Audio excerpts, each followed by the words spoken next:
Hey, yo, welcome to the Future Self Dataset. I think this is episode 6. My name is Forrest Mortifi, and this is ultimately a vlog, podcast, video journal where I document how I'm feeling so that I can input it into a digital twin I'm creating so that I can know myself better and ultimately enrich my self-discovery journey. And I'm sharing it on the internet. And so whatever you gather from this, welcome. We're going to be talking about trans shit today. We're going to be talking about healing and expansion. So I am a trans man, and I always knew there would come a time in my transition when I would refeminize, when I would lean more into my feminine traits again and feel safe to do so. I came out as non-binary in 2018, and about 2 years after that, maybe a year and a half, I started testosterone, and I've now been on T for about 4.5 years. All my papers say male. My name is changed. All of the logistics are dealt with. I've been living as a man, and it's been so enlivening and grounding to be myself in this way. I've lived in my hometown of Vancouver for pretty much the entire time I've been in my manhood. And I got back from this trip to Panama recently, where it was my first time traveling and really passing as a man in that kind of context where I was in rural areas, in places where, speaking Spanish was pretty much the only way I could communicate with most of the people around me. And my Spanish is okay. It turns out it's better than I thought it was. But I felt really welcomed into the community of men. There was this night when they were celebrating, the Gunayala people were celebrating their 100 years since anniversary of the revolution, of their independence from Panama. And all the men were wearing red shirts and slacks. And I wore a red shirt and slacks. And just to communicate my solidarity in that way was so powerful and connected us in such a warm way. And it was also like, yeah, I was dressed like the men, I was one of them. I was a man with them in that time, and it felt really special. But also we had this guide on that trip who was really macho. Not really macho, I shouldn't say, but he was misogynistic to me. Like, he would talk about other women to me as the only man on the trip, in a way that was not being spoken to the women about, you know what I'm saying? And there was a part of it that felt validating because I was like, he's broing with me. But I think mostly it just felt a little uncomfortable. And it felt like I was in this box of manhood because now I've been passing for so long. And even though he saw the scars on my chest, he was, speaking to me what I perceived as like he would a cis straight man. So getting back from that trip and processing, if you saw my last video, I've really been thinking about femininity and masculinity and what it means to let myself out of the box of manhood in my performances and in my day-to-day life. And these wheels have just been turning more and more in my mind over the past week. And just really processing this fear of being naked in front of a man as a gay man, doing some shadow work around that, processing in my physical body what it would feel like to be comfortable to stand naked in my trans body in front of a cis gay man. That was like a block I had to allowing that experience in. I've been single and celibate for the entire time I've been on testosterone, to protect myself ultimately. And last week it really hit, like, I want to be visibly queer And I'm actually okay being visibly trans as well. And I actually want to be visibly trans. And that was a shift I didn't really see coming. But now that it's here, it feels very empowering. So it was like, I went out, I bought my pink hat. I got a pink little crop top. I shaved off my beard, so it's just my little gay mustache. I'm growing out my mole. You know, it's short and sweet right now, but it's gonna be cute come summertime. And yeah, I went out dancing on Saturday night in my like lavender purple tracksuit and my pink hat, and I let my body be free in its movement. And I think that was a really big piece for me this week, was realizing that I had been masking my movement on stage and in my life as a queer person, as a femme person.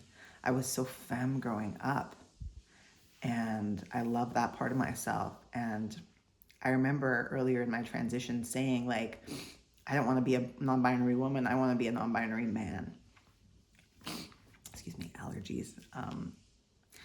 Yeah, and now I'm a man. Everyone knows I'm a man. And now I get to reintegrate my non-binary identity and my feminine self. And it's exciting, a little bit nerve-wracking, feeling the straight gaze. But ultimately, I trust that I'm safe. And here in Vancouver, I'm a lot safer than I would be anywhere else, most other places in the world. Excuse me. So I got ready to go out and dance alone because when the friend who was going to come with me wasn't able to. And I was just holding the mantra, feel the joy in my mind, and really intending to just go out and move my body in fluid ways that I had been afraid of previously. And I realized I'm not afraid of people clocking me as AFAB. And I think that's what had been stifling a lot of my movement and flow and creativity over these past few years. But there's no way I could have rushed and gotten to this point sooner. There's no way that I could have arrived as an artist at this place before. My gender needed time to marinate. So I'm very happy to have just given myself that space and time. I ended up going with a friend of mine who is an AMAB, non-binary person assigned male at birth. And they're just so femme and so beautiful, and it felt so good to just feel so myself with them. And there's this part of me that wonders if this focus that I've had on dating a cis gay man has been in an attempt to affirm and prove my own masculinity. And even the idea of like having a hyper masculine man partner, like I hold my masculine field now in my body, in my spirit, in my energy, in how I live my life, and in how stable my life is. So I don't need as masculine and stable a partner as I did before my transition. And I'm just wondering if being with a partner who shares the non-binary trans experience and who holds their femininity and their queerness in such a courageous and powerful and authentic way could be a really great fit for me. And there's this part of me that's afraid because in the past, when I dated girls or trans femme people, we would like hook up once and I'd be like, oh my God, I love this. I have such a big crush on them. Hook up twice. I'd be like, okay, this is cute. And then hook up a third time and I'd be like, okay, let's just be best friends again. And I ended up hurting a lot of people through that process. But that was just the cycle of what my sexual and romantic attraction was with femme people before transitioning, or in the non-binary phase of my transition previously before I was on T. And so I've kind of always just had it like off the table as like, I don't date women and I don't date people who are like more femme than masc because I didn't want to hurt them. Or even like trans masc people who had like breasts. I was like, I'm sorry, it's not for me. Like, y'all are so hot. Everyone's so fucking hot, but romantically, it just wasn't intriguing to me. And that's fine. That's just how I'm built. But yeah, with this friend, I'm just like, maybe there could be a really good fit. Now that I'm rediscovering and revaluing my own femininity, I feel like I'm healing from internalized misogyny as well, healing from certainly internalized transphobia and internalized queerphobia. Again, like feeling comfortable being seen as queer, being seen as trans, wanting to be seen visibly as queer and transgender when I move through the world is so new and feels so good. And also really like considering like what it could be like for me to have a trans femme, non-binary AMAB partner. Could be a cute fit. Could be really hot. And letting go of the straight gaze and letting go of trying to prove myself to the straight gaze, in large part that comes from my family, who I love so much, and who they're all cis het, and they're all supportive, and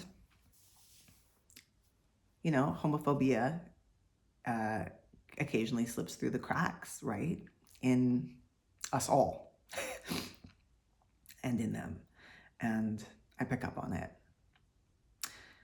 and it's okay. It's okay. We working through it.